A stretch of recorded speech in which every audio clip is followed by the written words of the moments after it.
Oikein huomenta. Ja tässä ensimmäisessä jaksossa lähdetään tutustumaan tuonne karhuyksiöön, missä se on talvensa viettänyt. Eli lähdetään katsomaan karhupessää ja ympäristöä, minkälaista se kommottiin se on viime syksynä muuttunut. Saattiin tuossa keväällä niin kuuma vinkki tuttavalta, että karhu on noussut jo ylös. Se on lähtenyt siltä pari päivää sitten ja vaihtanut maisemaa tuonne hirvien vasomisalueelle. Ja pari päivää odoteltiin ja vähän seurallettiin lumilla, että se ei ainakaan takaisin ennen kampe, niin ei häiritä sitä elukkoa siinä sen enempää. Tässä oli edeltävät säät oli semmoista, että me uumoltiin, että saattaa vesissä ruveta pipinne olemassa. Oli melkein viikon verta semmoista plussajaksoa ja kevät on tosi nopeasti edennyt eteenpäin. Ja tämä karhu nousi 14.3. ylös ja lähti liikenteeseen. Tosi aikaista, se on luultavastikin niin semmonen nuori uroskarhu. 13-14 senttiä on sen jälkeen, kun se nousi sitä pesästä. Mutta ei mitään, lähdetään kahtelemaan, miltä sillä paikan päällä näyttää. Nytpä ollaan päästy tänne maaston puolelle ja niin kuin kuvasta näkyy, niin tässä on karhu suvikelillä noussut ylös ja tuosta on tuommoiset jäätyneet jäljet. Pari semmoista asiaa, mikä tällä kevätkelissä kannattaa miettiä, kun törmät karhun jälkeen.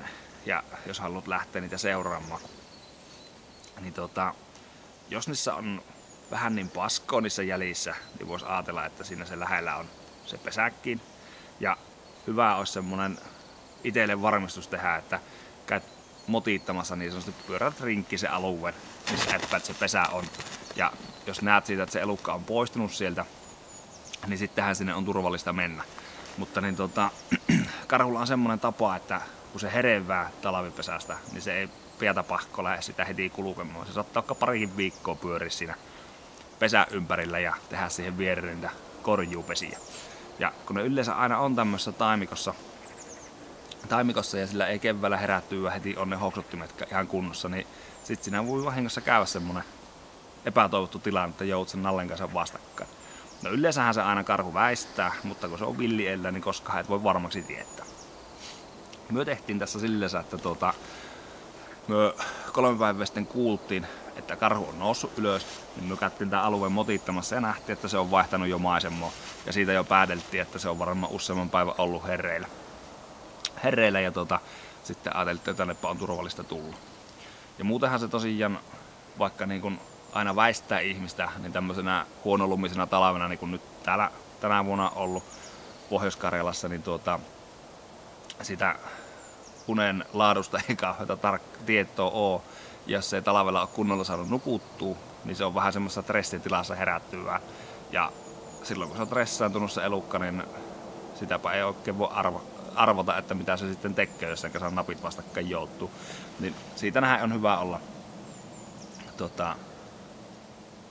varma mitä on tekemässä ja tietää, missä se elukka siinä vaiheessa on. Ja toiseksi niin eipähän sille tule turhoa häiriöä muutenkaan, että mitäpä niitä tähän aikaan häirittämään. Että antaa isännän kutkehtia, mitä haluaa vaan jutkehtia.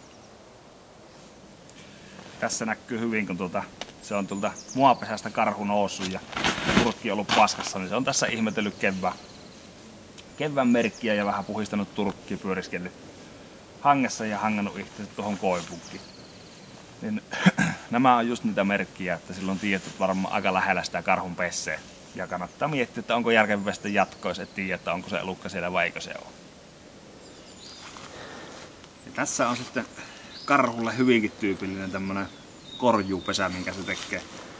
Sen jälkeen kun se on tulta itse oikeasta talvipesästä noussut tähän niin pesän lähelle ihmettelemään kevään merkkiä. Tässä hyvin näkyy, kun se on silipuna ympäristöalueesta noita petäjän latvuja tuohon ja se itse käynyt tuolta semmoista kohta niin 20 metrin päästä hakemassa lisää peitettä, että on pehmyt tuossa muualta. Tämä korjuupesä hyvin tyypillinen paikalta, jos mietitään sitten syksyolosuhteita, että se on päivämakkulla se karhu, niin tässäkin on tämmönen puro lähellä, erittäin suojassa paikka. Se koko ajan pystyy havainnoimaan tätä aluetta, mitä teillä tapahtuu. Ja jos ajatellaan metätystilannetta, että se olisi tässä päivämakkulla ja tähän koira tulisi ja yhyttäisi yhyttää sen taikka sitten vaikka ihminen kulkisi liian läheltä, niin se on tosi nopea pyörähtyä tänne ojan peitolle. Ja mietit, että karhu on joku metrin korkea, iso karhu on metrin korkea noin. Niin kun tänne ojaan mennä, niin sepä ei ennen näykään mihinkään, se pääsi sieltä ojaa pitkin poistumaan paikalta. Että ihmisellä ei ole mitään tietoa, että hän läheltä karkuun kävelee.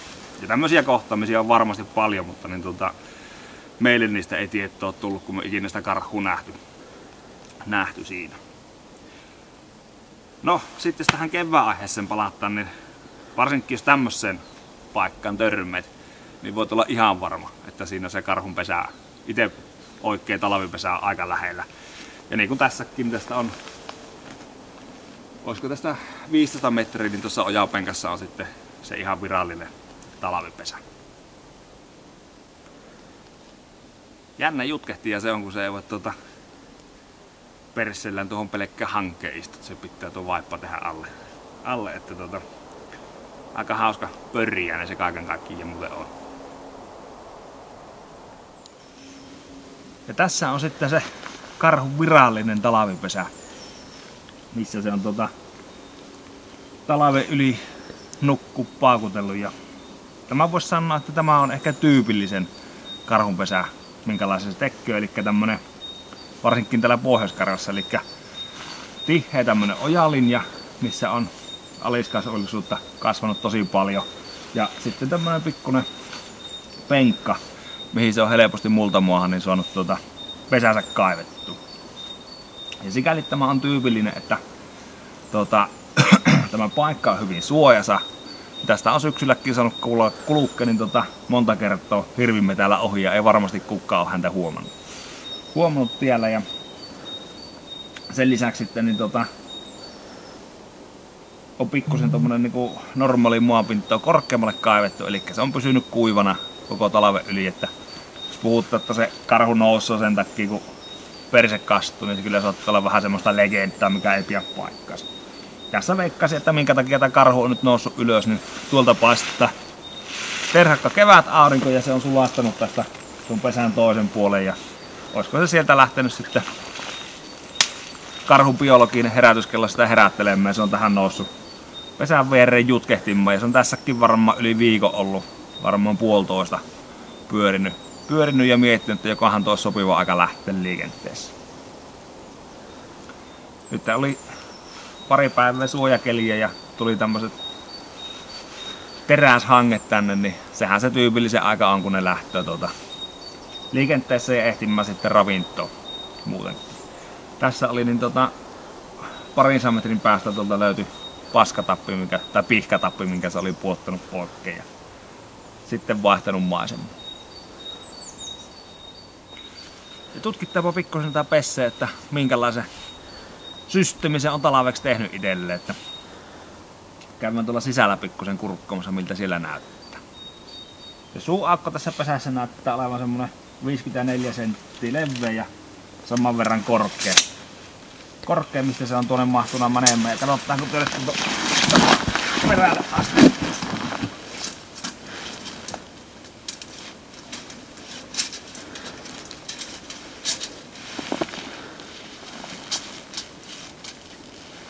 Nyt se on tuolla perällä, niin semmonen 2 metriä syvää tämä tuonne on. Onneksi sinne on ihan hyvin tuommoinen isompikin karhu mahtunut. Tuossa oli tuon jälkeen niin semmonen 13-14 senttiä, pitää mitata se vielä erikseen. Siltä se ainakin näyttää, että ihan tyypillinen varmaan nuorehko uroskarhu, mikä tässä on talvessa vielä. Elikkä nyt tehdään pikkunen sukellus niin karhun talvisen maailmaan. Käydään kahtomassa miltä pesässä näyttää.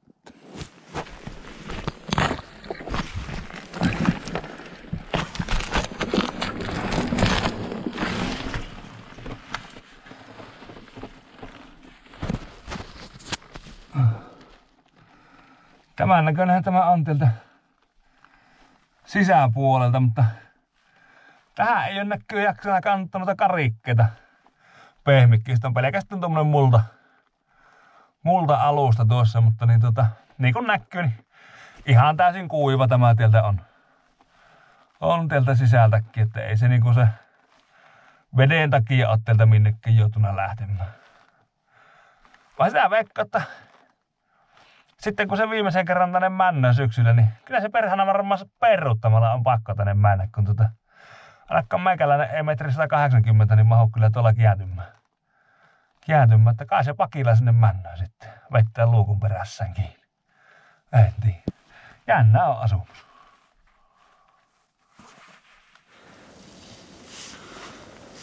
Joo, eli semmonen 15 senttiä on tuo karhu etutassun leveys.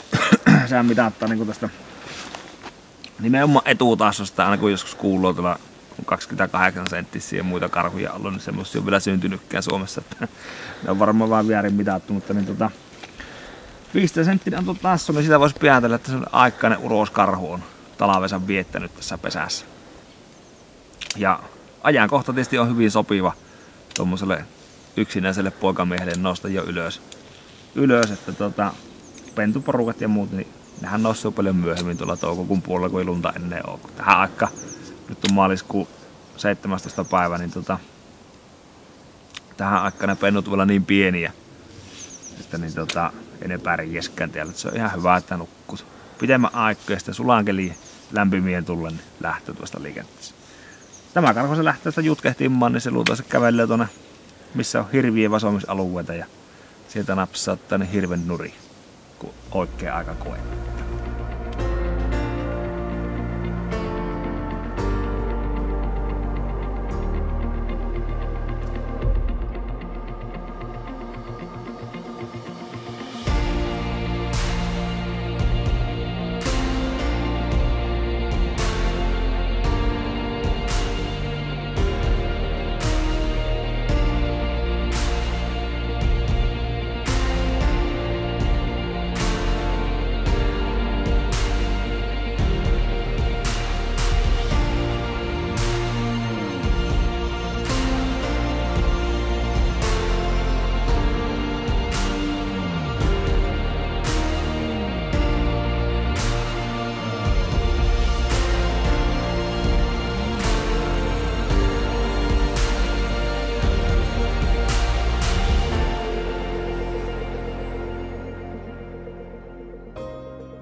Sen näköinenpä oli karhun talviasumus ja seuraavassa jaksossa lähdetäänkin seurailematta mitä sen heräämisen jälkeen tapahtuu ja mitä se ruppee touhuille. Jos aihe sinua kiinnostaa, niin ota meidän YouTube-kanavan seurantaa ja seuraile meidän mukana, että mitä täällä keväässä Karjalassa karhun kanssa oikein touhutaan. Palataan!